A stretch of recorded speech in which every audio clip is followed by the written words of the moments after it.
Enggak ada air, keluar air. Minta daging, tentu burung datang. Mujizat apa lagi yang mereka nggak pernah alami? Tapi dengan mereka tetap percaya Tuhan dan melawan. Yohanes 2 menulis ayat 23-24. Ketika hari raya Paskah, Yesus masih di Yerusalem.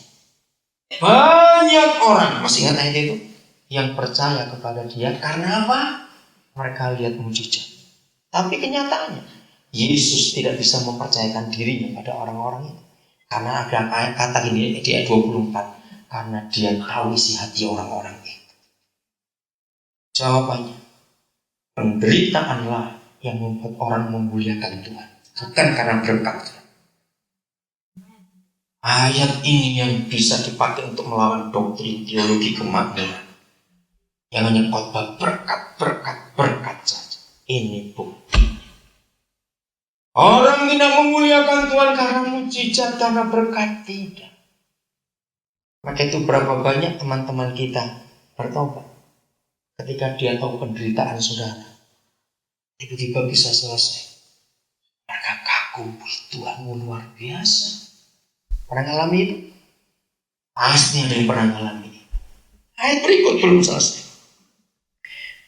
Dan sesudah seluruh orang banyak yang datang berkerumun di situ untuk tontonan itu, gila. Benar. Kerajaan Roma itu sadis. Maka itu masih ingat kalau mereka menghukum orang diadu dengan binatang buas. Gila nggak itu orang? Sama. Kalau mereka mau mengeksekusi penjahat, itu minimal 2 bulan sebelum eksekusi sudah diberi pengumuman. Keluarga korban diberitahu nomor 1. Tanggal sekian, hari sekian, bulan sekian, orang yang merampok, orang yang membunuh keluargamu akan dieksekusi. Itu senang sekali mereka, karena mereka membalas sakit hati. Dan mereka dianjurkan bawa batu, bawa kotoran, bawa semua yang jelek-jelek yang kotor ke tempat penyaliban. Untuk apa? Sengaja orang Roma kalau menyalibkan orang itu di tempat ramai, tempat yang strategis, itu sengaja. Dan bagi masyarakat umum itu tontonan, saudara, gila nggak ini? Bayangkan kalau kita disalib, dari bawah kita tergantung, kita dimaki, kita diejek, diludahi, dilempari kencing, kotoran semua, sambil maki-maki ngejek. Sakit hati kita, mau turun aja makan orang-orang ini. Nah, tentara Roma makin senang kalau melihat yang disalib itu marah-marah. Melotot-melotot itu makin senang. Ini teriak, lanjut.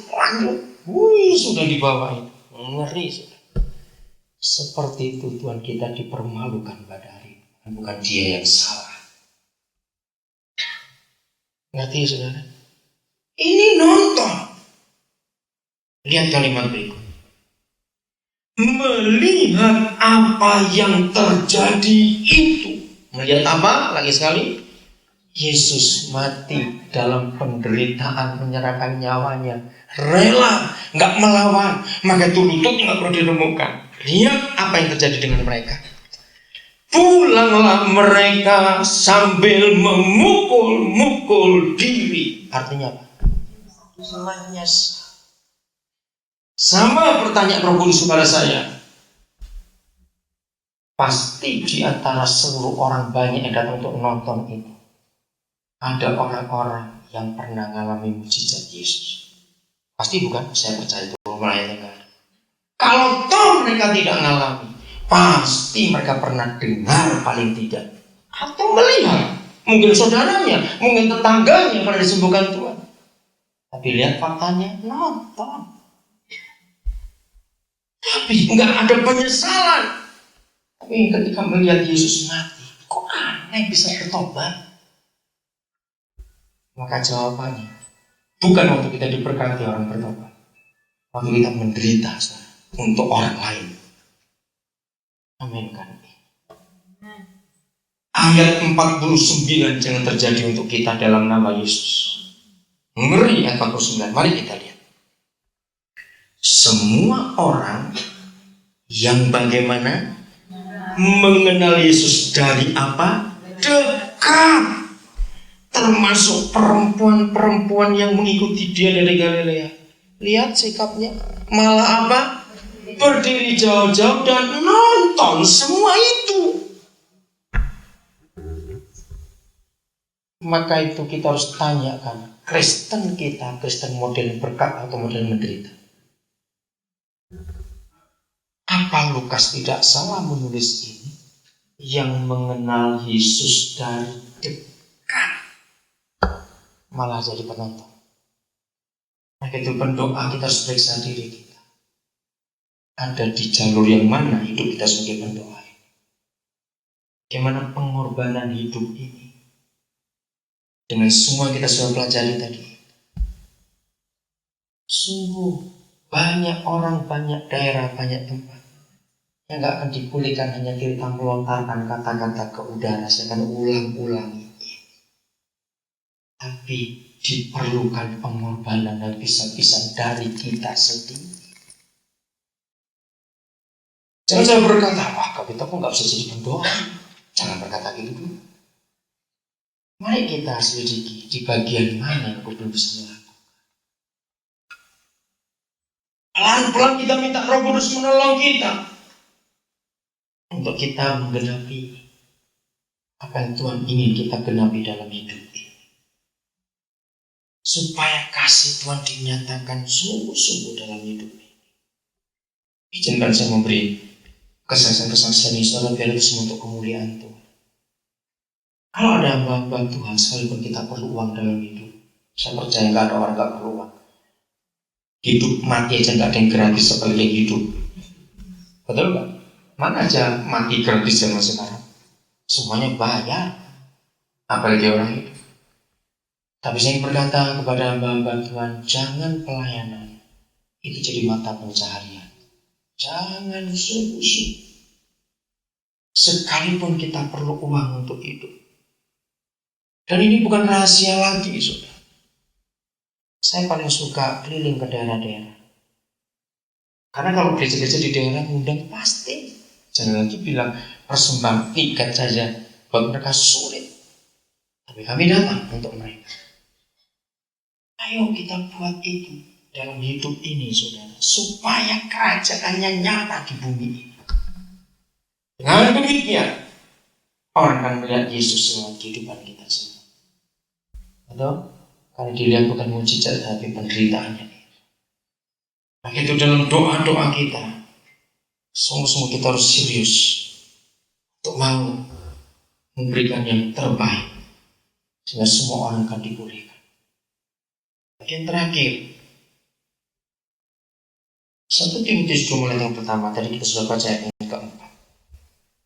Pertama-tama aku menasihatkan, naikkanlah permohonan doa syafaat.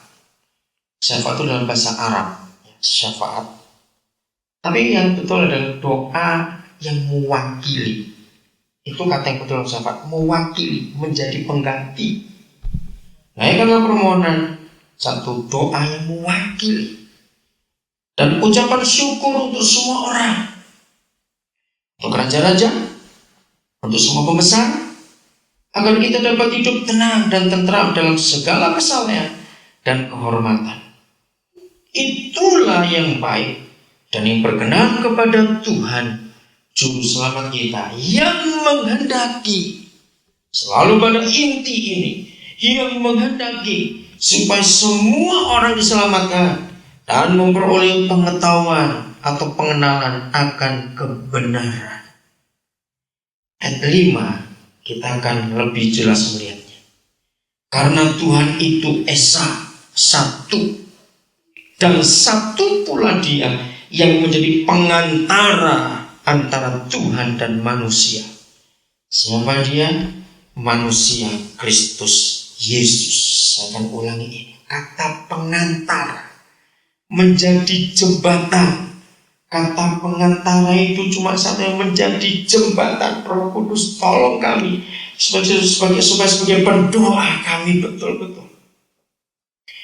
Nah, garis bawahi kata menjadi pengantara, yang menjadi pengantara antara Tuhan dan manusia, yaitu manusia Kristus Yesus. Karena Inilah satu-satunya ayat dalam perjanjian baru yang menggunakan dua kata disambung, manusia Kristus Yesus. Hebat sekali. Pernahkah saudara meneliti arti kata manusia Kristus Yesus? Gampang. Yesus yang jadi manusia.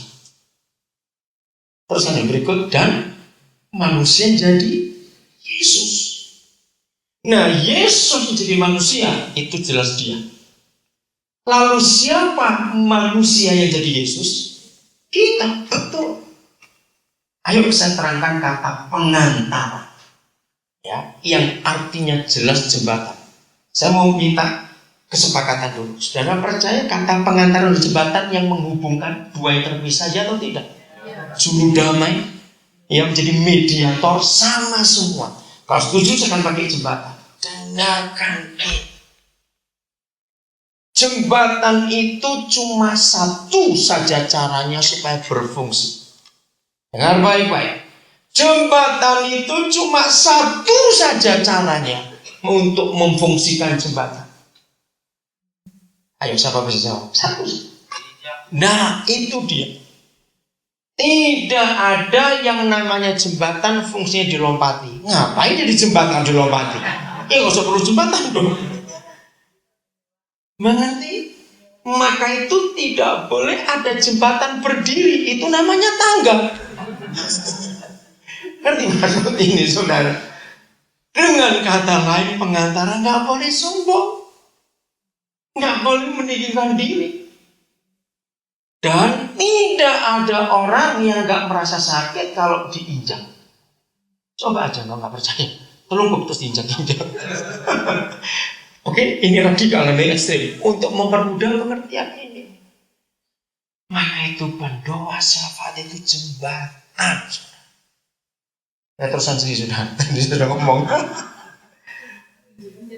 Tidak ada jembatan yang berfungsi jembatan kalau nggak mau diinjak orang, nggak mungkin. Maka itu penderitaan adalah kunci. Tidak ada yang lain. Sakit kita. Tadi kita sudah belajar pendoa nggak boleh pelit. Pelit nggak boleh jadi pendoanya enggak. Pendoa tidak boleh, istilah orang Sulawesi Utara, makan puji.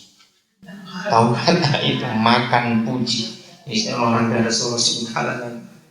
Kita tidak boleh makan puji. Diinjak-injak kok dipuji, ngapain?